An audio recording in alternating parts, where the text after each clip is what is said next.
जी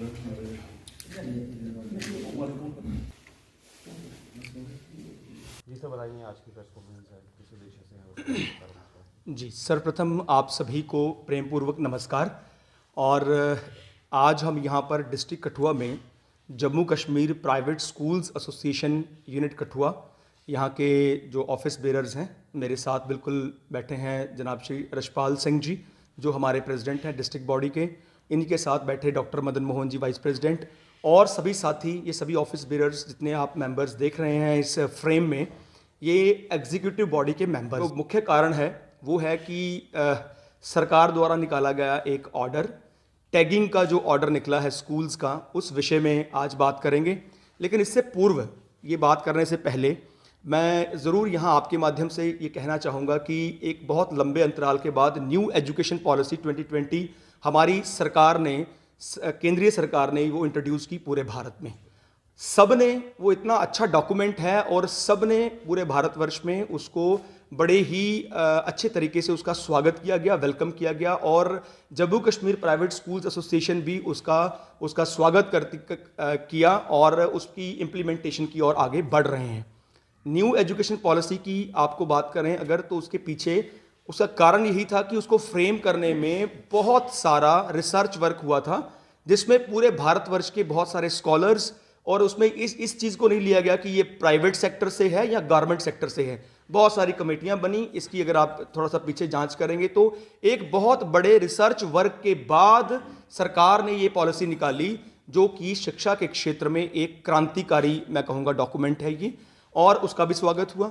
उसके बाद आजकल की ये बहुत एक जनरल सी बात है, आप देख रहे हैं, और सरकार के प्रयास बहुत अच्छे हैं। एक ओवरऑल डेवलपमेंट जहां हो रही है, विकास हो रहा है, वहीं अगर एजुकेशन की बात करें, शिक्षा के स्तर की बात करें, तो शिक्षा को ऊपर लाने के लिए एक कॉमन चर्चा का विषय है आज की सरकारी स्कूलों के जो इंफ्रास्ट्रक्चर है उसको बहुत अच्छा बनाया जा रहा है, उस पर बहुत सारी इन्वेस्टमेंट की जा रही है और वहां का स्तर ऊंचा किया जा रहा है। हम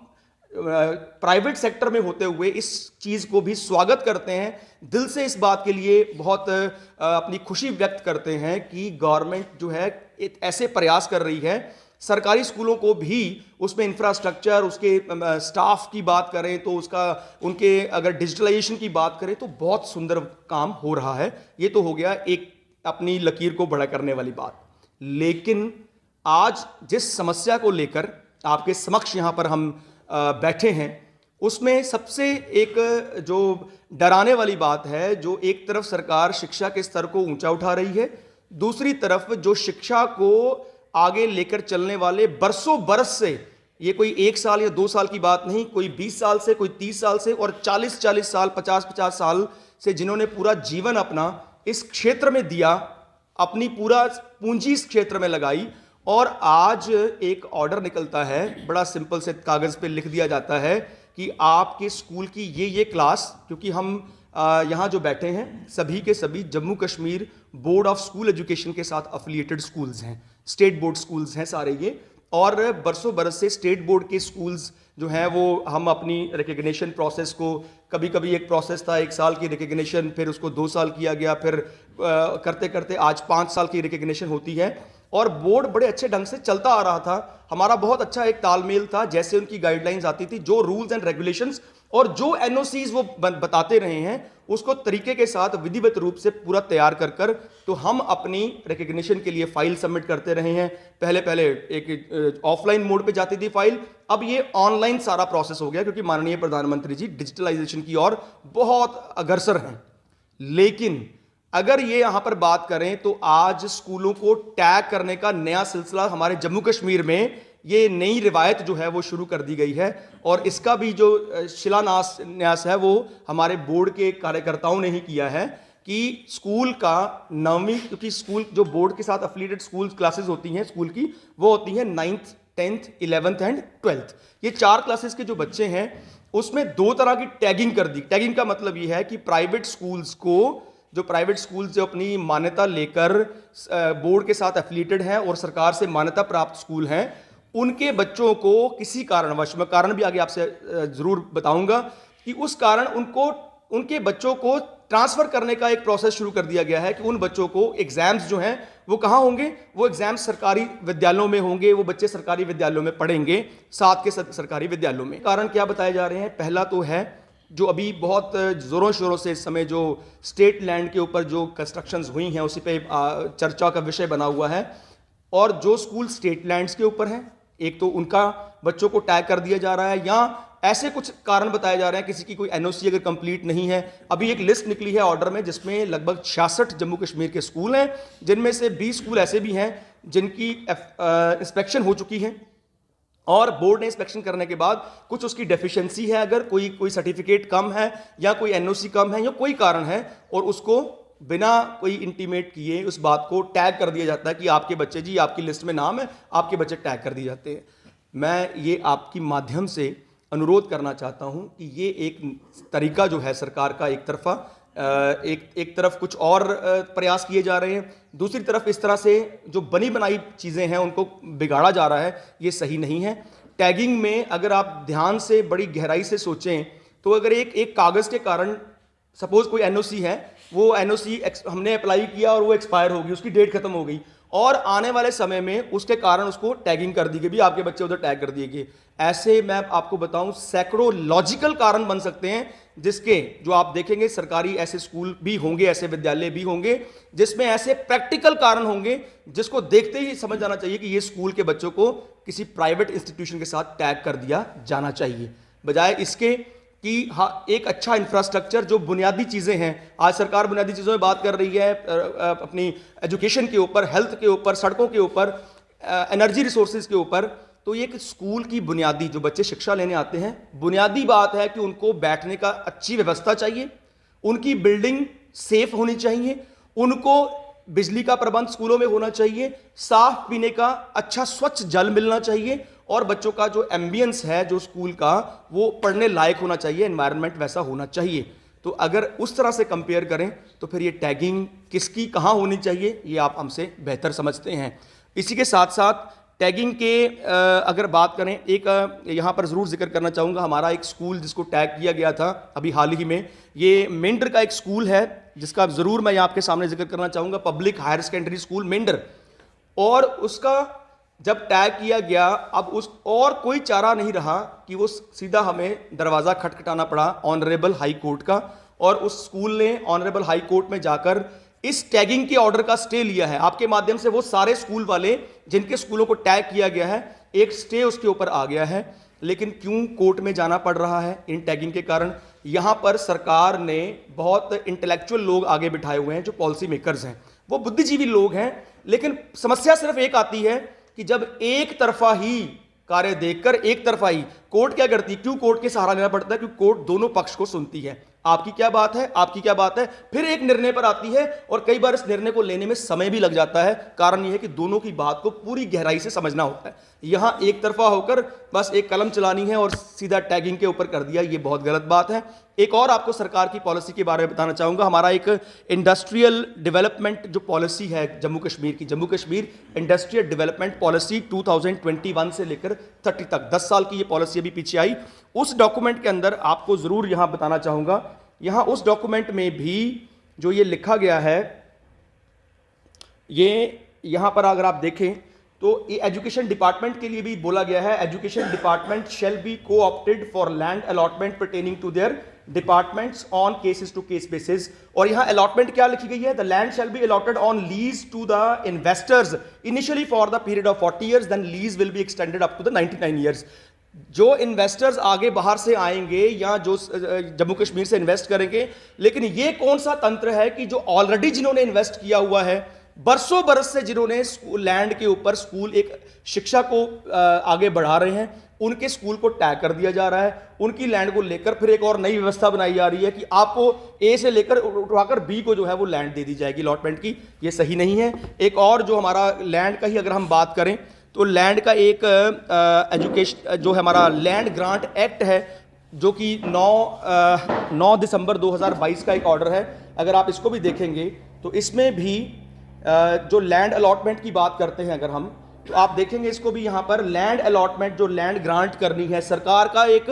व्यवस्था बनाई गई है जिसमें यूटी की डेवलपमेंट के लिए, हमारी जम्मू कश्मीर यूनियन टेरिटरी की डेवलपमेंट के लिए पॉलिसी बनाई गई है 10 साल की। अगर उसमें बात करें तो ये एक्सप्लेनेशन में दिया गया है, for the purpose of development of union territory of Jammu and Kashmir the following shall be the building purposes.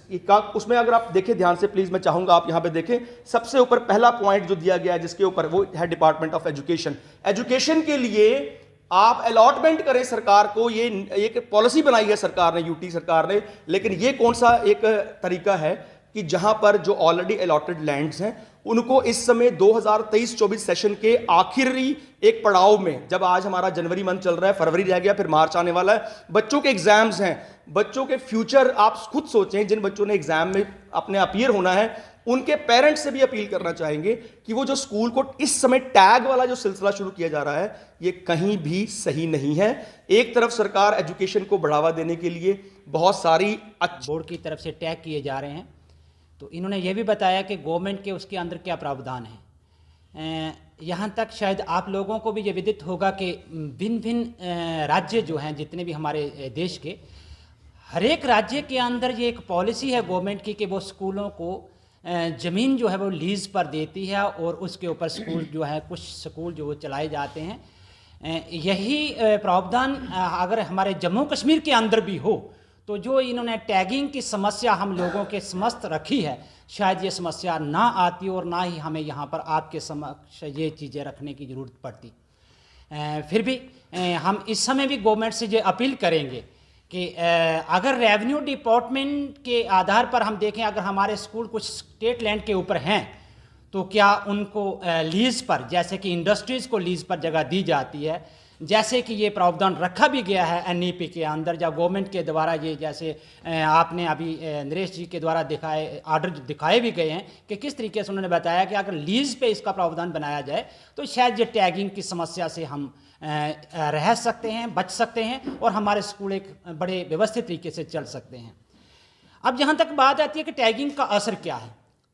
मैं आपके माध्यम से ये लोगों से भी अपील करना चाहूँगा कि हम तो मात्र एक नुमाइंदे, स्कूल के नुमाइंदे के रूप में आपके समक्ष यहाँ पर अपनी बात रख रहे हैं, परंतु ये समस्या एक समाज की समस्या है, क्योंकि हम सामाजिक कार्य कर रहे हैं, हम लोगों के बच्चों को पढ़ा रहे हैं। उसमें शिक्षा विभाग के बच्चे भी, जो टीचर्स हैं उनके बच्चे भी पढ़ रहे हैं, जो बिजनेसमैन हैं उनके बच्चे भी पढ़ रहे हैं, जो सरकारी तंत्र में जितने भी लोग काम कर रहे हैं उनके बच्चे भी पढ़ रहे हैं। उनको भी ये सोचना होगा, उनको भी ये विचारना होगा कि अगर मान लो ये प्राइवेट स्कूल किसी तरीके से टैग कर दिए जाते हैं, टैगिंग का अर्थ शायद आप समझते भी होंगे, जो 9, 10, 11, 12 अगर टैग कर दी जाती है तो हमें रिकग्निशन और एफिलिएशन बोर्ड की तरफ से मिलती है। अगर हमारी रिकग्निशन और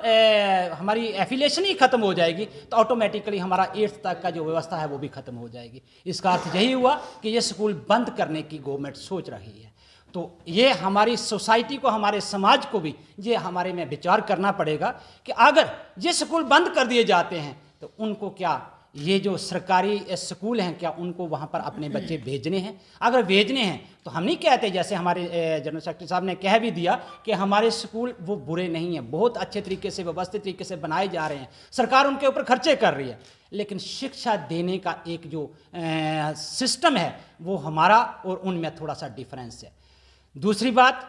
जैसे इन्होंने बताया कि 2 किस्म के यहाँ पर टैगिंग हो रही है, एक स्टेट लैंड के ऊपर, दूसरी आ रही है हमारी कुछ डॉक्यूमेंट्स शॉर्ट की वजह से। मैं उस बिंदु को दोबारा टच ना करते हुए मैं दूसरी तरफ चलता हूँ। एक और हमारे आगे समस्या जो है सरकार की तरफ से, बोर्ड की तरफ से आ रही है, वो है बुक्स के ऊपर। साथियों, मैं आपको ये बताना चाहूँगा कि हमारी बुक्स जो हमारी 5th तक हमने जो बुक्स लगाई हुई थी वो प्राइवेट पब्लिशर्स की बुक्स थी। अब गवर्नमेंट ने एक ऑर्डर कर दिया है कि not other than JK board, यानी कि हम जेके बोर्ड की बुक्स के सिवाय हम कोई भी बुक्स जो है अपने स्कूलों के अंदर इंट्रोड्यूस नहीं कर सकते हैं, उनको नहीं लगा सकते हैं। मैं नहीं कहता कि वो बुक्स अच्छी नहीं हैं, परंतु उनकी पब्लिकेशन देखनी चाहिए कि किस ईयर में वो बनाई गई थी, किस साल उनको पब्लिश किया गया था। एनईपी हमारी 2020 जो वो लगभग 21 में जाके हमारी यहाँ पर इंट्रोड्यूस हुई है, इम्प्लीमेंट हुई है, लेकिन ये बुक्स जो बनाई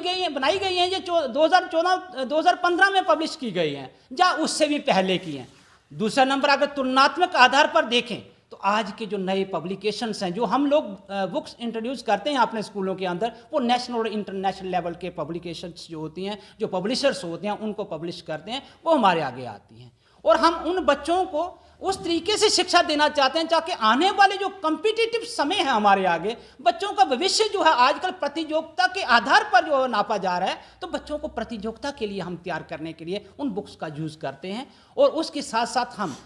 बच्चों को उसी प्रैक्टिकल वे पे उनको तैयार करते हैं, जैसे कि स्किल डेवलपमेंट की आज का NEP के अंदर डिमांड की गई है। तो अगर हम स्किल डेवलपमेंट के आधार पर उन बुक्स को चूज़ करते हैं, पहले परखते हैं, पहले देखते हैं, फिर उनको लगाते हैं, क्या वो तुलना अगर हम सरकारी जो बुक्स JK बोर्ड की हैं उनके साथ करें, क्या वो कंपेयर हो सकती हैं। मैं समाज से, अपने जो सोसाइटी है उससे भी ये आग्रह करूंगा कि इस आधार पर भी आप लोगों को ये विचार करना पड़ेगा कि क्या हम प्राइवेट पब्लिकेशन की तरफ जो हम बुक्स यूज़ करते हैं वो करनी है या नहीं करनी है। ये भी उन्हीं के आधार पर, उन्हीं के व्यू पॉइंट्स के ऊपर मैं रखता हूँ। क्या जो हमारे बच्चों को सरकारी बुक्स देने की वो गवर्नमेंट हमें ऑर्डर कर रही है, हमें देखना पड़ेगा क्या फर्स्ट तक हम मात्र 1 2 3 पूरा करेंगे, या फर्स्ट के आगे जो हम पढ़ाते हैं बच्चों को, जैसे कि हमारी UKG तक के अगर हम बच्चों को देखें तो हमारी एप्लीकेशन तक भी उनको करवा दी जाती है, लेकिन यहाँ पर फर्स्ट में जाके 1 2 बच्चों को सिखाया जाता है सरकारी किताबों के आधार पर अगर हम चलें। तो मैं ज़्यादा इसके ऊपर भी ना बोलते हुए मैं ये भी कहूँगा कि इसके ऊपर भी हमें ध्यान देने की ज़रूरत है। बाकी यहाँ तक आती है हमारे टैगिंग, जैसे हमारे नरेश जी ने आपको बताया कि गवर्नमेंट ने ऑर्डर किया है कि स्टार्टअप के अंदर हमारे स्कूलों को भी रखा जाना चाहिए, रखा गया है। और अगर स्टार्टअप के तहत भी हमारे स्कूल अगर हम देखें तो हमने लोगों को शिक्षा के साथ साथ रोजगार दिया है। आज हमारे हज़ारों लोग जो हैं प्राइवेट स्कूल्स के अंदर काम कर रहे हैं। अगर हमारे स्कूल टैग कर दिए जाते हैं तो हमें ये भी देखना होगा कि हमारे कितने लोग बेरोजगार हो जाएंगे। क्या उनकी रोजगार की व्यवस्था सरकार ने टैगिंग करने से पहले देखी है? क्या उसके बारे में कोई विचार किया है? उसके प्रति भी हमें ये संजीदगी से देखना पड़ेगा। तो फिर हम गवर्नमेंट से अपील करते हैं, अपनी जो पॉलिसी आपने टैगिंग की बनाई है इसको पुनर्विचार के अंदर रख के पुनर्विचार किया जाए इसके ऊपर, और इस टैगिंग सिस्टम को ख़त्म कर दिया जाए। मैं ज़्यादा आपका समय ना लेते हुए मैं अपने